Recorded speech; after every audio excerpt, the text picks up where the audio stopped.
Hello बच्चों, चलिए प्रश्न देखते हैं। धतूरा के अगुणित किसके द्वारा प्राप्त होते हैं? भ्रूण संवर्धन, केलस संवर्धन, विभज्योतक संवर्धन, परागकोश संवर्धन।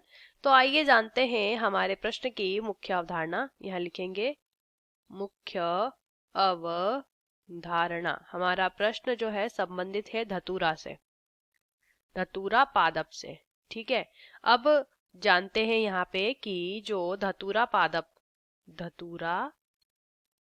पादप होता है, इस धतूरा पादप के अगुणित पादप धतूरा के अगुणित पादप हम कैसे प्राप्त कर सकते हैं? ठीक है, तो अगर हम यहाँ पे परागकोश संवर्धन कराते हैं, धतूरा के पादप के परागकोश को लेकर उनका संवर्धन कराते हैं, तो यहाँ पे धतूरा के अगुणित पादप प्राप्त होते हैं। अगुणित पादप प्राप्त होते हैं क्यों? क्योंकि जो हमारा परागकोश रहता है यह अगुणित अवस्था में होता है। परागकोश से जो परागकण प्राप्त होते हैं, क्या प्राप्त होते हैं? जो परागकण हमें प्राप्त होते हैं ये अगुणित अवस्था में होते हैं, और जब इनका संवर्धन किया जाता है, यानी कि केवल परागकण के द्वारा क्या किया जाता है? धतूरा के संपूर्ण पादप का निर्माण कर लिया जाता है संवर्धन की मदद से।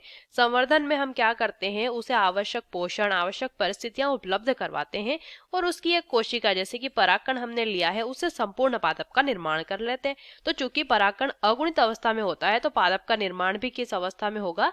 अगुणित अवस्था में ही हो जाएगा। तो पहला विकल्प भ्रूण संवर्धन। भ्रूण जो है वो द्विगुणित अवस्था में होता है, और अगर भ्रूण से निर्माण करेंगे तो द्विगुणित पादप प्राप्त होंगे। केलस संवर्धन के द्वारा प्राप्त हुई संतति भी कैसी होती है? द्विगुणित अवस्था में रहती है, तो ये भी सही नहीं होगा। विभज्योतक संवर्धन जब करते हैं तो यहाँ पे भी द्विगुणित पादप ही मिलते हैं, हमें अगुणित अवस्था नहीं मिलेगी। प्रश्न में अगुणित अवस्था के बारे में पूछा है।